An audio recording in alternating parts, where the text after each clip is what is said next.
미국 헤지펀드들의 위험이 좀 증가하고 있다. 헤지펀드들은 기본적으로 자기 돈 갖고 투자를 하는 것이 아니죠. 단적으로 말하면 남의 돈 갖고 이렇게 투기를 하는 것이죠. 헤지펀드가 파산하면은 줄줄이 사탕식으로 손실이 확산되겠죠. 이른바 금융 시스템 리스크로 확산될 가능성이 있다라는 거예요. 헤지펀드들을 앞세운 이런 기관 투자자들의 욕심이 배경에 깔려 있죠. 이제 이른바 AI 거품이 이제 본격화된 이제 시기잖아요.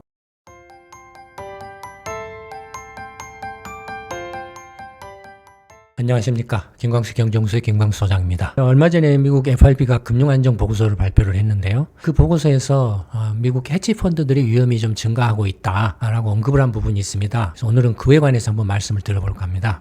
이제 미국의 헤지펀드들의 이제 레버리지 투기가 굉장히 급증을 하고 있다라고 이렇게 지적을 하고 있는데요. 헤지펀드들은 기본적으로 자기 돈 갖고 투자를 하는 것이 아니죠. 남의 돈 갖고 이렇게 투기를 하는 것이죠. 단적으로 말하면 헤지펀드의 실체는 그겁니다. 그래서 이제 헤지펀드의 기본적인 투자 기법들이라 할까요? 방식을 보면 베이시스 트레이드를 합니다. 채권 관련해서 금리 차익 거래를 하죠. 그래서 굉장히 높은 레버리지를 이용해서 거의 남의 돈을 빌려다가 미 국채라든지 회사채라든지 이런 이제 채권의 레버리지 거래를 하는데 어떤 식으로 이렇게 이 베이시스 트레이드를 하냐 하면은 먼저 이제 미 국채를 삽니다. 이렇게 헤지펀드들이 미 국채를 사고 미 국채를 산 만큼을 선물 매도를 해요. 그러면 이제 내가 국채를 매입해서 현물을 가지고 있는데 그걸 팔았기 때문에 사실상 선물로 팔아놨기 때문에 사실상 내가 이제 없는 거죠.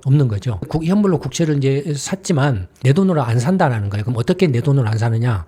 내가 현물로 산 헤지펀드가 현물로 산 미 국채를 담보로 내가 내놓고 투자기관이나 은행 같은 데서 돈을 빌려옵니다. 레포 거래를 예를 들어서 이제 환매 조건부 약정 거래라고 그래가지고 레포 차입을 합니다.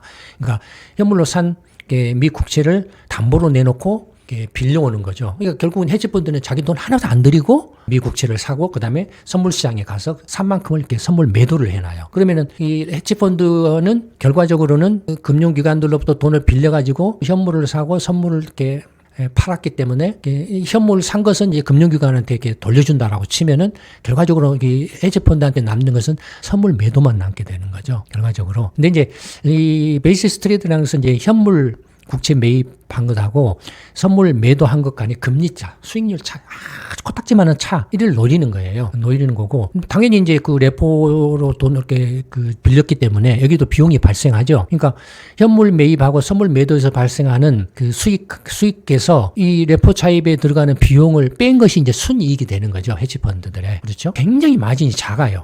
코딱지만하게 작아요. 작다 보니까 어떻게 생각하죠? 이익이 좀 부풀리려면은 거래 규모를 확 늘려야 그나마 이익이 커지는 거죠. 이게 이제 채권 관련한 베이시스 트레이드 대표적인 기법이고요. 그 다음에 이제 또 하나는 이제 주식이라든지 이런 대표적인 이제 주식 투자 같은 경우가 있는데, 주식 투자 같은 경우는 자기 돈으로 이렇게 안 해요. 이것도 돈을 빌려요. 누구한테 빌리냐? 프라임 브로커들한테 돈을 빌려요. 대부분. 이제 증권사라든지 아니면 펀드라든지 보험사라든지 국부펀드라든지 그런 데서 돈을 빌려요. 돈을 빌려가지고 주식 투자를 하는 거죠. 완전히 레버리지가 굉장히 크죠. 이 베이시스 트레이드도 완전히 자기 돈 갖고 안 하고 거의 100% 레버리지잖아요. 주식 투자도 거의 마찬가지. 자기 돈으로 거의 안 해요.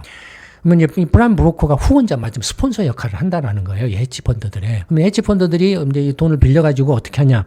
예전에도 한번 설명해드렸는데 주식 투자 기법 관련해가지고 퀀트 투자를 하는데 이것도 이제 선물 거래라든지 아니면 스왑 거래라든지 이런 것들로 매칭을 시켜놔요. 굉장히 뭐라 할까요. 작은 가격 불균형을 노리는 거죠. 그런 투자를 하는 것들이 이제 헤지펀드들의 주 투자 기법들이죠. 근데 문제는 뭐냐면 이 베이시스 트레이드든 차입 레버리지 투자든 주식 투자든 전부 지 돈 갖고 안 하기 때문에 만약에 조금 이렇게 문제가 생기면 어떻게 되겠습니까? 당장에 유동성 문제 걸리게 헤지펀드들이 돈이 없잖아요. 전부 빌려서 한 투자이기 때문에. 그러니까 유동성 문제, 예를 들어서 이렇게 선물 매도를 했는데 미국채를 현물을 사가 선물 매도를 했는데 선물 시장에서 이렇게 손실이 발생을 했다. 손실이 커진다. 그러면 이제 증거금을 더 많이 내놔야 돼요. 마진콜이라는 게 증거금을 더 많이 내놔야 되는데 헤지펀드는 자기 돈이 없잖아요. 그러면은 어떻게 하겠습니까? 결국에는 이제 증거금을 더 내놓으려면 가지고 있는 자산을 현물 국채나 회사채들인데 이거 파는 수밖에 없잖아요. 그럼 이걸 팔면은 어떻게 가격이 급락하겠죠. 미 국채 가격이나 회사채가나 이런 채권 가격이 급락하겠죠. 그럼 더욱 손실이 확대되겠죠. 손실이 확대되면은 또 마진 그 증거금을 더 많이 내야 하는 악순환에 걸린다라는 거예요. 뭐 이렇게 차입 레버리지 같은 것도 똑같다는 거예요. 주식 투자했는데 손실이 발생했다라고 하면은 이제 어떻게 되겠습니까? 돈을 회수를 하려고 하겠죠. 브로커들이. 그럼 돈이 없으니까 어떻게 되겠습니까? 결국에는 보유하고 있는 이제 주식 같은 걸 팔아 제껴서 돈을 이렇게 주려고 한다. 갚을 이렇게 돌려주려고 한다 이거예요. 그렇게 되면 결국에는 악순환에 걸리는 거죠. 근데 결국에는 문제가 커지면 어떻게 됐습니까? 헤지펀드는 유동성 문제를 넘어서서 이제 파산을 해버리겠죠. 문제가 커지면은. 그러면은 결국에는 헤지펀드들은 이렇게 지돈 갖고 투자를 한 사람이 아니기 때문에 손실은 누가 뒤집었습니까? 레포 측에 대출을 해줬던 데라든지 이렇게 프라임 브로커, 후원자 역할을 했던 프라임 브로커들이 다 손실을 뒤집어 쓰겠죠. 헤지펀드가 파산하면은 줄줄이 사탕식으로 딜러나 브로커들이 이런 데로 손실이 확산되겠죠. 이른바 금융 시스템 위기 리스크로 확산될 가능성이 있다라는 거예요. 그래서 이제 이런 헤지펀드들의 어떤 그 투기적인 레버리지 투기에 대한 이제 감시 이나 이렇게 그 실태 파악을 아주 굉장히 강화를 하고 있는 상황이다라는 겁니다. 이제 실제로 이제 미국 헤지펀드들이 규모가 어느 정도냐, 총 자산, 총 부채를 보면 2013년부터 이제 헤지펀드들이 쭉 자산이 계속 늘어왔어요. 부채도 역시 마찬가지로 쭉 늘어왔어요. 헤지펀드들이 이렇게 계속 성장세를 지속을 해왔는데 2023년부터 이제 이 자산 부채가 급증을 하고 있죠. 레버리지를 이용해서 자산이 급증하고 있다는 걸 알 수가 있죠. 그러면 헤지펀드들이 2014년 이제 글로벌 금융위기 이후잖아요. 2013년부터 이렇게 쭉 자산이 이렇게 규모가 계속 커져온 배경이 뭐냐라고 하면 이때 이제 이 글로벌 금융위기 때 미국 그 상업은행들 있지 않습니까? 예금기관들에 대해서 규제를 강화를 했어요. 레버리지 국채 투자 관련한 베이시스 트레이드를 규제를 강화를 했어요. 이게 투기적이다. 베이시스 트레이드가 현물 매입하고 선물 매도하고 차입을 해서 하는 것들이 너무 투기적이다. 규제를 강화를 했어요. 그러니까 이게 이제 무주공산이 되겠죠. 이 영역이. 거기를 이제 이 헤지펀드들이 치고 들어온 거예요. 그래서 헤지펀드들이 거기를 치고 들어오면서 이렇게 쭉 이제 헤지펀드 규모가 커지기 시작한 거죠. 그래서 2013년에는 5조 달러였던 것이 지금은 최근에는 12조 달러를 넘어가고 있죠. 거의 2배 반 가까이 규모가 커졌죠. 근데 특히 2023년부터는 급증을 하고 있죠. 그다음에 이제 대조표상에 나타나지 않지만 장부 외 거래로 이제 파생상품 거래가 있거든요. 이 파생상품 같은 경우를 보면은 이른바 이제 매입 가치로 환산을 했을 때 2013년 무렵에는 거의 이제 5조 달러 정도였죠. 5조 달러 정도를 유지했다가 그 다음에 쭉 튀어서 8조 달러 정도를 유지를 했다가 그 다음에 2023년부터 쭉 늘어가지고 12조 달러. 보시면 뭡니까? 거의 미국 헤지펀드들의 그 자산 규모하고 매칭해서 이렇게 파생 상품이 이렇게 커져오고 있죠. 그러니까 이건 뭘 말합니까? 그러니까 헤지펀드들의 실제 자산들이 대부분 이렇게 파생 상품으로 이렇게 엮여 있다라는 거죠. 구체적으로 헤지펀드들의 자산과 부채 내역을 한번 살펴보자 이겁니다. 구체적으로 어떤 그것이 문제가 되길래 FRB나 미국 금융규제 당국이 헤지펀드에 대한 어떤 감시를 강화를 하고 있느냐를 살펴보기 위해서 헤지펀드들의 이제 주요 그 자산 부채 항목을 한번 살펴보면 먼저 자산 항목하고 부채 항목들이 있는데요. 보시면 이제 이 색깔별로 매칭을 시켜놨어요. 색깔별로 가장 이제 눈에 두드러진 게 아마 이 파란색 선이 미 국채입니다. 헤지펀드가 미 국채에 매입한 걸 보면 거의 2023년까지는 미 국채 매입을 안 했어요. 안 하다가 2023년부터 미 국채 매입은 폭이 급증을 했죠. 거의 뭐 1조 달러 선에서 2조 5천억 달러까지 급증을 했죠. 미 국채가. 근데 미 국채가 급증을 했는데 그러면 이 그 급증한 미 국채하고 매칭이 되는 게 뭐냐?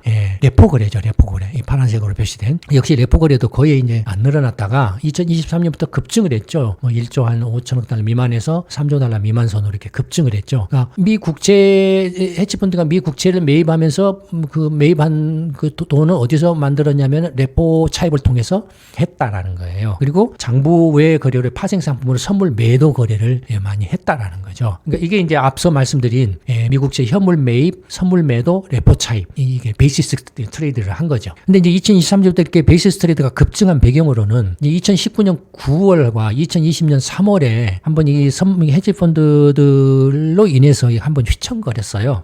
이때 금융 헤지펀드들이 이제 좀 투기적인 거래로 인해 가지고 그래서 2020년 그 팬데믹 직후에 발생한 초창기 때 그 헤지펀드들이 이렇게 휘청거려가지고 이게 다시 또 팬데믹 초창기에 또 금융위기로 확산될 가능성이 엿보여서 FRB가 그때 개입을 했죠. 유동성 공급을 대량으로 해줬죠. 실제로 그 FRB가 그 작은 공급, 그 FRB의 총신용 공급을 보면은 4조 달러에서 9조 달러로 폭증을 합니다. 폭증을 해요. 그게 이제 이 헤지펀드로 인해서 발생할 수 있는 그 제2의 금융위기, 시스템 리스크를 방지하기 위해서 했던 것이라고도 할 수 있죠. 그래서 이제 그 2019년과 2020년 초에 한번 휘청거려서 헤지펀드들이 주춤했어요. 주춤했다가 2023년부터 다시 헤지펀드들이 기지개를 켜기 시작한 거죠. 기지개를 켜기 시작한 것은 다들 이제 헤지펀드들을 앞세운 이런 그 레포기관들이라든지 프라임 딜러라든지 이런 그 기관 투자자들의 욕심이 또 그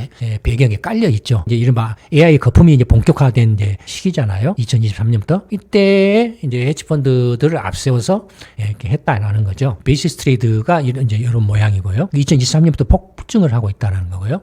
그다음에 또 하나는 이제 그 이른바 그 프라임 딜러나 브로커로부터 차입이 급증을 하고 있는데 차입이 급증한 것하고 매칭이 되는 게 주식 자산 헤지펀드들 주식산 매입 급증하고 매칭이 되고 있죠. 그러니까 이 차입은 주로 직접적인 차입은 주로 주식 거래를 위해서 차입을 한 거다라는 겁니다. 이건 대부분 이제 미국 이제 기관 투자, 뭐 보험사라든지 연금이라든지 뭐 투자 펀드라든지 뭐 증권사라든지 뭐 이런 데들이죠. 이렇게 헤지 펀드들을 앞세워 가지고 이렇게 투기적인 거래를 하는 거죠. 그렇게 차입 거래 늘어나면서 그 늘어난과 주식 거래와 동시에 이제 수합 거래라든지 아니면 선물 거래라든지 선물 매도 거래 역시 똑같이 매칭시켜서 하기 때문에 그래서 파생 상품 거래가 2023년에 8조 달러에서 거의 11조 달러, 12조 달러, 3조 달러를 넘는 수준까지 급증을 하고 있는 걸로 나타난다. 이거 이제 미 국채 관련한 파생 상품 거래 1조 5천억 달러 정도, 그 다음에 주식 관련한 거래 관련한 파생 상품 거래 뭐 한 1조 5천억 달러 정도 해서